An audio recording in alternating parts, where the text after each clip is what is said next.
Hi అండి, welcome to our channel Satyavani's kitchen. ఈరోజు మన వీడియోలో ఎగ్స్ పెసర పునుకుల పులుసు అండి. ఇది చాలా టేస్ట్ బాగుంటుంది. అలాగే ఈ కర్రీ హెల్త్కి కూడా మంచిది కదండి.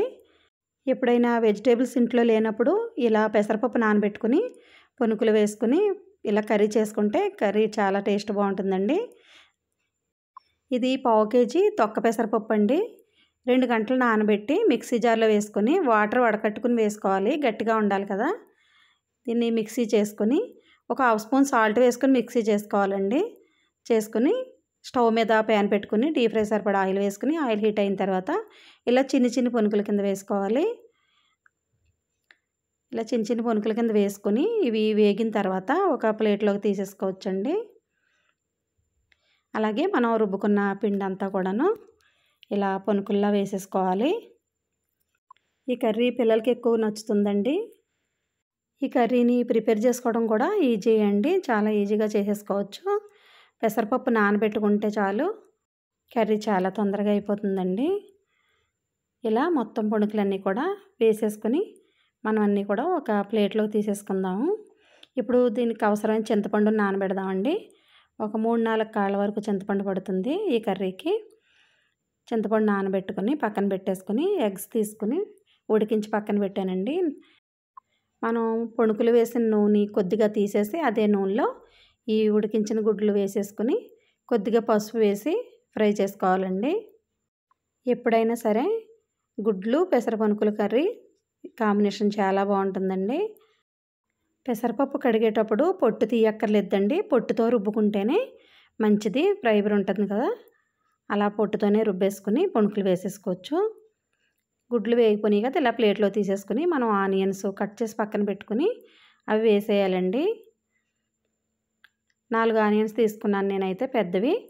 అవి ఇలా సన్నగా కట్ చేసి ఈ ఆయిల్లో వేసి ఫ్రై చేసేసుకోవాలి రంగు మారేంత వరకు.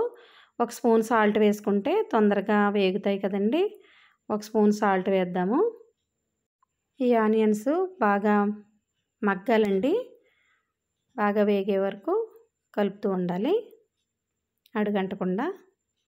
ఆనియన్స్ మగ్గినాయి కదండి. దీనిలో పావు స్పూన్ పసుపు వేసుకుందాము. అలాగే 5-6 పచ్చిమిర్చి కూడా వేసుకుని ఒకసారి ఫ్రై చేసి 2 నిమిషాల పాటు అలా మగ్గనిచ్చి దీనిలో కారం కూడా వేసేసుకుందామండి. కారం అయితే కనుక 2 స్పూన్లు పూర్తిగా పడుతుంది.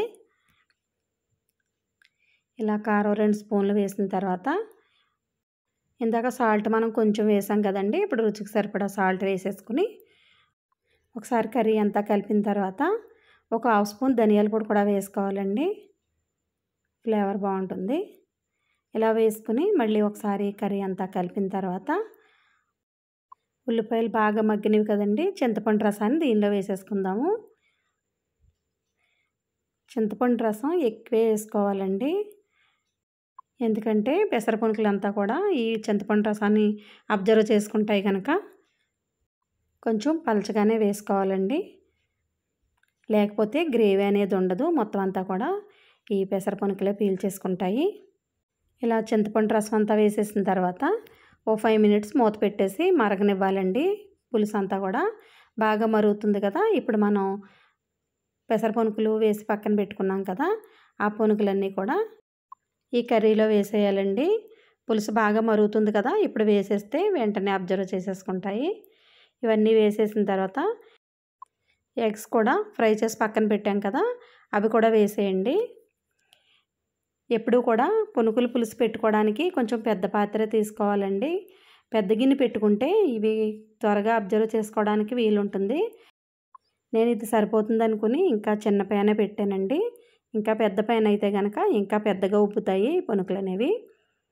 ఇప్పుడు మనం ఉడుకుతుంది కదా, దీనిలో 2 స్పూన్లు ఓన్లీ జీలకర్ర వెల్లుల్లి పేస్ట్ వేసుకుంటే సరిపోతుందండి. ఈ పునుకుల పులుసులో ఎక్కువ మసాలా వేయనవసరం లేదు. వెల్లుల్లి జీలకర్ర వేసిన తర్వాత ఒకసారి కర్రీ అంతా కూడా బాగా కలిపేసుకుని ఎక్కువసేపు ఉడికించక్కర్లేదండి. ఆల్రెడీ పులుసు మరిగినప్పుడే కదా వేసాం మనం. ఒక 2-3 మినిట్స్ అలా సిమ్లో ఉంచి మూత పెట్టేసి ఉంచేస్తే కర్రీ రెడీ అయిపోతుందండి. ఓకే అండి, పెసర పునుకులు ఎగ్ కర్రీ రెడీ అయిపోయింది. మీరు కూడా ఇదే విధంగా ప్రిపేర్ చేసి చూడండి. మీకు ఈ వీడియో నచ్చితే తప్పకుండా లైక్ చేయండి, షేర్ చేయండి, అలాగే సబ్స్క్రైబ్ చేసుకోవడం మర్చిపోకండి. థ్యాంక్ యూ అండి.